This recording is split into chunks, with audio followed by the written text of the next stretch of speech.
Toby Perkins. Thank you very much, Mr Speaker. The Minister's obviously right that every woman murdered is an appalling tragedy, but it's particularly agonising when women are murdered and opportunities existed to protect them and they weren't taken.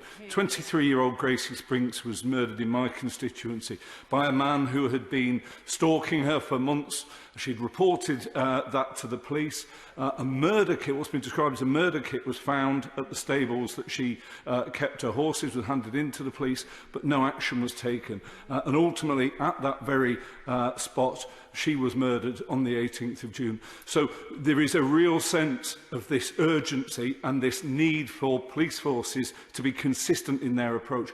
Welcome the fact that the Minister has, that the Government has commissioned this report, but what can the Minister point to that the Government are physically doing to ensure that consistency across police forces prevents families like Gracie Spinks having the appalling grief that they've currently got? I'm obviously sorry to hear of the case that he mentions, which is clearly devastating. I can specifically point to the laws that we've already passed to tackle stalking, much tougher than the previous regime, including Stalking Protection Orders.